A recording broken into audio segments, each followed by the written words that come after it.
Good morning बच्चों। आज फिर हम 12th क्लास की केमिस्ट्री फिर से शुरू कर रहे हैं। और जैसा कि मैं आपको पिछली क्लास में क्या पढ़ा रहा था बच्चों, SN2 रिएक्शन पढ़ा रहा था। SN2 क्या होती है? बाइमोलिक्यूलर न्यूक्लियोफिलिक सब्स्टिट्यूशन रिएक्शन।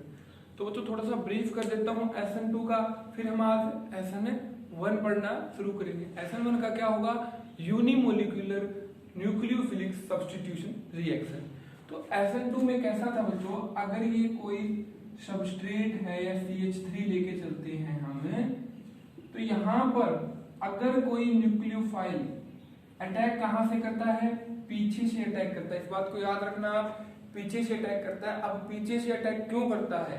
क्योंकि आगे भी इसके पास इलेक्ट्रॉन होते हैं और इसके पास भी नेगेटिव चार्ज होता है। तो नेगेटिव के बीच में बच्चों क्या होता है? रिपल्शन होता है। तो ये सामने से अटैक नहीं कर सकता, तो ये पीछे से अटैक करता है। और बताऊं आपको मैं, तो यहां से न्यूक्लियोफाइल या OH का बॉन्ड बनना शुरू होता है और यहाँ पर I या लिविंग ग्रुप का बॉन्ड टूटना शुरू होता है। इस प्रकार एक ट्रांजिशन स्टेट मिलती है हमें और बाद में ये बॉन्ड यहाँ से टूट जाता है और ये हमें इन्वर्जन ऑफ कॉन्फ़िगरेशन मिल जाता है। इन्वर्जन ऑफ कॉन्फ़िगरेशन का मतलब क्या होता है बच्चों? जो पहले कॉन्फ़िगरेशन थी वो अब उल्टी हो गई है। ठीक है, तो इन्वर्जन ऑफ कॉन्फ़िगरेशन को समझने का एक तरीका और बताता हूं आपको मैं। अगर आपने 11th क्लास में स्टीरियोकेमिस्ट्री पढ़ी है तो उसमें क्या होता है बच्चों, अगर कोई कायरल कार्बन हो, कायरल कार्बन कौन सा होता है? कायरल कार्बन जिसके चारों ग्रुप डिफरेंट लगे हो, चारों ग्रुप क्या लगे हो? डिफरेंट लगे हो, वो कार्बन बच्चों कायरल कार्बन होता है। या फिर बोल सकते हैं बच्चों उसमें क्या कोई प्लेन ऑफ सिमेट्री या फिर कोई सेंटर ऑफ सिमेट्री अगर कोई प्रेजेंट ना हो, उस कार्बन को हम क्या कहते हैं? कायरल कार्बन कहते हैं। तो बच्चों यहाँ पे क्या होता है, अगर ये कार्बन कायरल है, इसमें चारों के चारों ग्रुप डिफरेंट लगे हुए हैं और पीछे से OH आता है और इसको अटैक कर देता है। अगर ये R कॉन्फ़िगरेशन है बच्चों, ये R और S कहाँ पे आते हैं? स्टीरियोकेमिस्ट्री में आते हैं, तो ये S कॉन्फ़िगरेशन बन जाता है। अगर ये R कॉन्फ़िगरेशन है तो ये पीछे से अटैक करता है, तो बच्चों ये S कॉन्फ़िगरेशन बन जाता है। कब बनता है बच्चों? अगर कार्बन कायरल है। कायरल का मतलब चारों के चारों ग्रुप डिफरेंट हो। बट यहाँ में हमने तो H ले रखे हैं तीनों, तो ये कार्बन कायरल ही नहीं है, तो RS की हम बात ही नहीं करेंगे। तो बच्चों थोड़ा सा SN1 को देखते हैं। SN1 क्या होती है, यहाँ पे गौर रखना, यहाँ पे पीछे से अटैक करता है और ये ट्रांजिशन स्टेट बनती है। ठीक है, अब आगे बढ़ते हैं बच्चों, SN1 की बात करते हैं। SN1 मतलब यूनिमोलिक्यूलर न्यूक्लियोफिलिक सब्स्टिट्यूशन रिएक्शन। अब यहाँ पे हेडिंग में लिख देता हूं बच्चों मैं SN1 यूनिमोलिक्यूलर। मतलब SN1 का मतलब क्या हो गया बच्चों? पिछले में क्या था? SN2 था, बाइमोलिक्यूलर था। बाइमोलिक्यूलर का मतलब क्या था? जो तो हैलाइड होता है और एक न्यूक्लियोफाइल होता है, दोनों के ऊपर रेट ऑफ रिएक्शन डिपेंड कर रहा था। बाइमोलिक्यूलर मतलब दो मोलिक्यूल्स के ऊपर रेट ऑफ रिएक्शन डिपेंड कर रहा था। क्यों? क्योंकि दोनों के दोनों रिएक्शन में पार्टिसिपेट कर रहे थे और दोनों के दोनों भाई इतनी ताकत थी उनके पास है कि दोनों के दोनों रिएक्शन को तेज भी कर सकते थे और रिएक्शन को कम भी कर सकते थे। परंतु रिएक्शन का नाम जैसा दिया बच्चों SN1 यूनिमोलिक्यूलर सब्स्टिट्यूशन रिएक्शन। क्या SN1 का मतलब क्या होगा? Unimolecular nucleophilic substitution reaction. मतलब यह एक ही मॉलिक्यूल के ऊपर डिपेंड करती होगी। तो बच्चों इसका आप एक एग्जांपल लेके समझते हो। ठीक है, ये I लगा दिए मैंने यहाँ पे और यहाँ पे CH3 CH3। अगर यहाँ पे मैं H2O का अटैक करवाता हूँ बच्चों, यहाँ पे H2O एज ए क्या ले लिया बच्चों मैंने? यहाँ पे H2O एज ए न्यूक्लियोफाइल ले लिया। न्यूक्लियोफाइल होता क्या है? मैं आपको बार बार बताता आया हूँ कि न्यूक्लियोफाइल बच्चों वो होता है जिसके पास इलेक्ट्रॉन पेयर प्रेजेंट हो या फिर उसके पास नेगेटिव चार्ज प्रेजेंट हो। तो इसके पास इलेक्ट्रॉन के पेयर प्रेजेंट है कि नहीं, आप बताओ। तो होता क्या है रिएक्शन में? इस प्रकार होता है कि CH3 और CH3 और यहाँ पे पॉजिटिव चार्ज आ जाता है। अब ये पॉजिटिव चार्ज आ जाता है, इसका मतलब क्या हुआ कि क्यों? पिछले में क्या था? पिछला भी और लिख देता हूं बच्चों में। यहाँ पे OH था और ट्रांजिशन स्टेट I ऐसे बन रही थी। उसमें पॉजिटिव चार्ज कहीं डेवलप हुआ था क्या? नहीं, बताओ मेरे को। क्यों? क्योंकि उनमें दोनों के दोनों बॉन्ड, अगर ये बॉन्ड बनना शुरू हुआ तो ये बॉन्ड टूटना शुरू होता है। इज इट ओके और नॉट? अगर ये बॉन्ड जैसे जैसे बनने की कोशिश करेगा वैसे वैसे ये टूटने की कोशिश शुरू कर देगा। परंतु इसमें डिफरेंट क्या है बच्चों, पहले इस बॉन्ड को हम हटा चुके हैं, इस बॉन्ड को हटा चुके हैं। अब आप मेरे से ये बात पूछ सकते हो कि इस बॉन्ड को मैंने क्यों हटाया और पिछले बॉन्ड को क्यों नहीं हटाया। तो बच्चों इस बात का रीजन ये है कि यहाँ पे अगर CH3, CH3 और CH3, अगर यहां से मैं I हटाता हूं तो कार्बोकटायन बनता है। वो कौन सी डिग्री का कार्बोकटायन बनता है? तो आप देख सकते हो कार्बोकटायन, ये पॉजिटिव चार्ज आना है बच्चों, ठीक है। तो आप बताओ मेरे को कार्बोकटायन कौन सी डिग्री का बन रहा है? जिस कार्बन के ऊपर पॉजिटिव चार्ज है वो कितने कार्बन से जुड़ा हुआ है? आगे 3 कार्बन से जुड़ा हुआ है। तो स्टूडेंट्स ये 3 डिग्री कार्बोकटायन है, 3 डिग्री कार्बोकटायन है। और मैं बच्चों आपको तब का बोलता ये बात आ रहा हूं कि अगर 3 डिग्री कार्बोकटायन होता है वो स्टेबल होता है, 2nd डिग्री होता है वो स्टेबल होता है, देन 1st डिग्री। तो यहाँ पे आप देख सकते हो अगर आपको कहीं भी 3 डिग्री कार्बोकटायन दिख जाए तो आप कौन सी रिएक्शन करवाओगे? SN1 रिएक्शन करवाओगे। अगर आपको कहीं 1st डिग्री कार्बोकटायन दिख जाए तो उसमें इस ट्रांजिशन स्टेट वाले मतलब SN2 रिएक्शन करवानी है आपको। कहीं आपको 2nd डिग्री कार्बोकटायन दिख जाए तो उसके बारे में हम विस्तार से बात करेंगे। उसके लिए और भी कंडीशंस होती है, जैसे कि मैंने आपको सोलवेंट बताया था, न्यूक्लियोफाइल भी बताया था मैंने। उसमें न्यूक्लियोफाइल SN2 में रिएक्शन में पार्टिसिपेट करता है परंतु इसमें नहीं करता। तो इस बेस पे हम 2nd डिग्री को डिफरेंशिएट कर लेंगे। परंतु आपको अब एक बात याद जरूर रखनी होगी, अगर कहीं आपको 1st डिग्री दिख जाए, 1st डिग्री हैलाइड दिख जाए, जैसे कि CH3Cl दिख जाए या फिर CH3CH2Cl दिख जाए, तो यहाँ पर क्या होगा बच्चों? SN2 रिएक्शन होगी। क्यों? पहली बात, जैसा कि मैंने आपको कल बताया था कि अगर ये पीछे से अटैक करता है Cl तो यहाँ पे भीड़ भाड़ का मामला नहीं है, पीछे से भी अटैक आसानी से कर सकता है।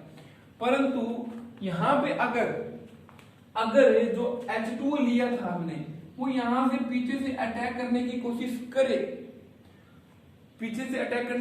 करे, तो यहाँ पे भीड़ भाड़ का मामला है कि नहीं? आप बताओ मेरे को। जहां पे भीड़ भाड़ का मामला होगा तो पीछे से अटैक तो पॉसिबल नहीं है भाई। अटैक होगा भाई तो 5-7-10% हो जाएगा, 90% तो नहीं होगा ना। तो इसलिए स्टूडेंट्स यहाँ पे मैंने ये बॉन्ड पहले निकाल दिया और इसको 3 डिग्री कार्बोकटायन बना दिया। तो यहाँ से आप डिफरेंशिएट कर सकते हो। क्या डिफरेंशिएट कर सकते हो कि अगर आपको 1st डिग्री कार्बोकटायन मिलता है या 1st डिग्री हैलाइड्स मिलते हैं तो आप वहां पे क्या करवाओगे? SN2 रिएक्शन करवाओगे। अगर 3rd डिग्री हैलाइड्स मिलते हैं या कार्बोकटायन मिलता है आपको तो वहां पर आपको SN1 रिएक्शन करवानी है।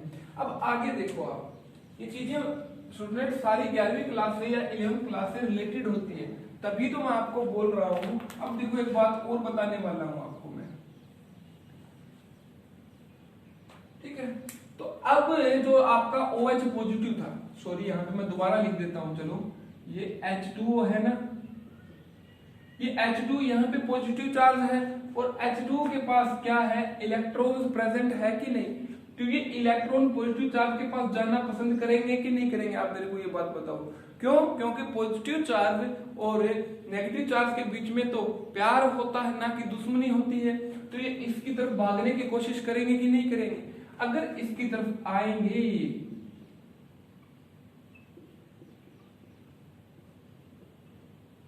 तो ये क्या हुआ? OH2 पॉजिटिव, या फिर इसको बेटर तरीके से लिखूं मैं तो ये लिख सकता हूं कि नहीं लिख सकता। और आपको मैंने ये बताया था कि ऑक्सीजन के ऊपर पॉजिटिव चार्ज क्यों आया? क्यों? क्योंकि ऑक्सीजन 2 ही बॉन्ड बनाता है, परंतु आप अगर इस स्ट्रक्चर में देखते हो तो ऑक्सीजन के 3 बॉन्ड बन चुके हैं। तो 3 बॉन्ड के कारण इसके भी इलेक्ट्रॉन यूज हो गए, कहीं ना कहीं इसके ऊपर पॉजिटिव चार्ज डोमिनेट कर रहा है। तो आपको ये भी मैंने बताया था कि ऑक्सीजन एक इलेक्ट्रोनेगेटिव एलिमेंट होता है जो अपने ऊपर नेगेटिव चार्ज को रखना पसंद करता है, परंतु यहाँ पर क्या है, पॉजिटिव चार्ज है। तो पॉजिटिव चार्ज है तो ये क्या करेगा, ये यहां से H पॉजिटिव निकल जाएगा और 2 इलेक्ट्रॉन जो ऑक्सीजन के लिए, ऑक्सीजन को इसने यूज देकर जो बॉन्ड बनाया था ना, वो अपने पास वापस रख लेगा और क्या बना देगा, CH3 CH3 CH3 and OH, ये बना देगा। तो ये क्या था, SN2 का एक एग्जाम्पल हमने, या फिर SN2 को समझा। तो आप इसको एक बार देखो, इतने में बच्चों इंक फिलअप कर लेता हूं।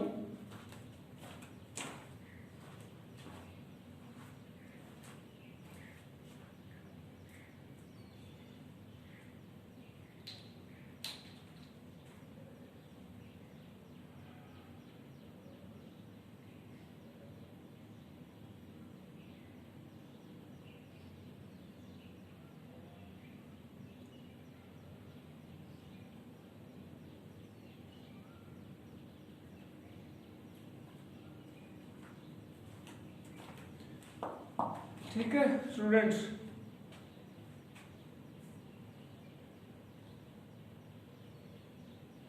तो हम कहां पे पहुंच गए थे, तो ये SN2 देखिए, SN2 का मैकेनिज्म देखा हमने, SN2 किस प्रकार होती है। तो अब बात करें हमने कि एक बात बोली थी मैंने पिछली रिएक्शंस में, एक बात बोली थी कि ये उसका इन्वर्जन होता है SN2 में, तो इसमें इन्वर्जन का कोई फंडा होता है कि नहीं होता, ये भी देखना पड़ेगा हमें कि इन्वर्जन पिछली में तो करवा दिया हमने, और इसमें होता है कि नहीं होता। अब एक बात मैं आपको बताऊंगा जो कि 11वीं क्लास से रिलेटेड है, और आप इसे ध्यान से सुनना।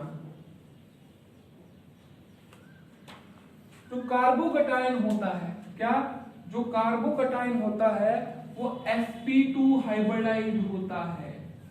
11वीं क्लास में आपके एनसीईआरटी में भी मिल जाएगी स्टूडेंट्स कि जो कार्बोकटायन होता है वो sp2 हाइब्रिडाइज्ड होता है। sp2 का मतलब क्या होता है कि वो एक प्लेनर होता है, एक प्लेन में होता है। क्या होता है, एक प्लेन में होता है, एक प्लेन में प्रेजेंट होता है। अगर यहां पर आपका कार्बोकटायन बन गया तो अब H2O लेता हूं मैं, आप मान के चल सकते हो कि ये कार्बोकटायन इस प्लेन में, ये कार्बोकटायन है यहाँ पर, और ये बॉन्ड यहाँ पर एक हाइड्रोजन मान लो या CH3 ग्रुप, यहाँ पे CH3 ग्रुप और यहाँ पे CH3 ग्रुप, ऐसा जैसा यहाँ पे दिखाया हुआ है।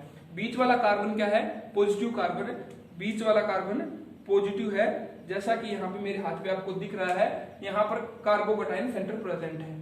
तब आप मेरे को बताओ कि न्यूक्लियोफाइल पड़े हैं यहाँ या वाटर मॉलिक्यूल पड़े हैं। वाटर मॉलिक्यूल तो वेसल के अंदर, सारे के अंदर वाटर मॉलिक्यूल ही मिलेंगे, आपको पता है। तो वाटर मॉलिक्यूल इधर इधर इधर पड़े हैं, तो वाटर मॉलिक्यूल यहां से भी अटैक कर सकता है क्योंकि प्लेनर मॉलिक्यूल है, और यहां से भी अटैक कर सकता है इसके ऊपर, ऐसे भी बॉन्ड बना सकता है, ऐसे भी बॉन्ड बना सकता है। यहाँ पे मतलब ये सेंटर वाला कार्बन है बच्चों, जो सेंटर वाला कार्बन है मतलब इस तरफ, दोनों तरफ कार्बन तो यही है, यहाँ पे भी पॉजिटिव चार्ज होगा, यहाँ पर भी पॉजिटिव चार्ज होगा। तो यहाँ पे कोई न्यूक्लियोफाइल पड़ा है, उसकी हिम्मत है तो घूमकर पीछे से यहाँ पे अटैक कर सकता है, वो चाहे तो यहाँ पे अटैक कर सकता है। तो मान के चले, अगर प्रोबेबिलिटी लेके चले तो 50-50% अटैक हो गया कि नहीं हो गया। तो अगर न्यूक्लियोफाइल है, सॉल्यूशन के अंदर न्यूक्लियोफाइल प्रेजेंट है, तो यहाँ पे क्या हुआ, या तो यहाँ से भी अटैक कर सकता है ये, और ये यहां से भी अटैक कर सकता है। क्यों, क्योंकि कार्बोकटायन होता है ना, वो sp2 होता है, और sp2 क्या होता है, प्लेनर ज्योमेट्री होती है, एक प्लेन में होती है, like that this is a carbocation, या फिर इसे मान लो क्योंकि ये सेंटर वाला कार्बोकटायन है, यहाँ पे एक CH3, यहाँ CH3, यहाँ पे CH3, तो इन प्लेन प्रेजेंट है। तो न्यूक्लियोफाइल अगर पीछे कोई पड़ा है, सॉल्यूशन के अंदर कहीं भी कार्बोकटायन पड़ा है, तो पीछे कोई न्यूक्लियोफाइल पड़ा है तो वो पीछे से अटैक कर देगा, कोई आगे पड़ा है वो आगे से अटैक कर देगा। तो यहाँ पे देखूं तो 50% है, 50% क्या है, ये रिटेंशन, रिटेंशन है, एंड ये क्या है, इन्वर्जन, इन्वर्जन। रिटेंशन का मतलब क्या हुआ, अगर न्यूक्लियोफाइल, देखो यहाँ पे रिटेंशन का मतलब समझो, इन्वर्जन तो आपको मैं बता चुका हूं। अगर यहाँ पे देखो, अगर ये सेंटर मानते हैं, इसको मान लो आप, ये क्या था, लिविंग ग्रुप था, यहां से निकल गया और न्यूक्लियोफाइल इसकी जगह आके लग गया, रिटेन कर लिया, मतलब अपने स्ट्रक्चर को रिटेन कर लिया, वापिस वही स्ट्रक्चर गेन कर ली। अगर ये लिविंग ग्रुप है, यहां से निकलता है और यहीं आकर अगर न्यूक्लियोफाइल अटैच हो जाता है तो क्या होता है, रिटेन कर लेता है स्ट्रक्चर को।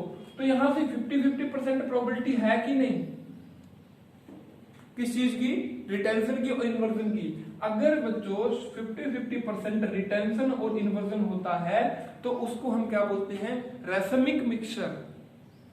इफ कब रेसमिक मिक्सचर बोलते हैं, कब बोलते हैं, अगर कार्बन हो वो कायरल हो। तो कायरल कार्बन कौन सा होता है, जिसके चारों के चारों ग्रुप डिफरेंट लगे हो, चारों के चारों ग्रुप डिफरेंट लगे हो, जैसे कि यहाँ पे fluorine, chlorine, hydrogen and CH3 all are the different, so this carbon is a chiral। तो अगर कायरल कार्बन होता है और SN1 रिएक्शन होती है तो 50% रिटेंशन होता है और 50% इन्वर्जन होता है। इस बात को डेविएट भी करूंगा मैं कि पूरा 50% नहीं होता है, परंतु जो NCERT बोलती है या बहुत से टीचर बोलते हैं वो यहाँ पे यही कहते हैं कि 50% क्या बनता है, रिटेंशन होता है, 50% इन्वर्जन होता है। मैं आपको एक टॉपिक पढ़ाऊंगा आयन पेयर इफेक्ट, उसमें बताऊंगा किस प्रकार कि रिटेंशन ज्यादा होता है या इन्वर्जन ज्यादा होता है, थोड़ा सा माइन्यूट अमाउंट में ज्यादा होता है, वो क्यों होता है उस पर हम बात करेंगे। तो अब एक बात और समझने की कोशिश करो, ये समझ गए आप इस बात को कि किस प्रकार ये इन्वर्जन होता है और किस प्रकार है। अब यहां पे देखो, अगर ये यहां पे मैंने CH3 पॉजिटिव, अब आप मेरे को ये बताओ, अगर ये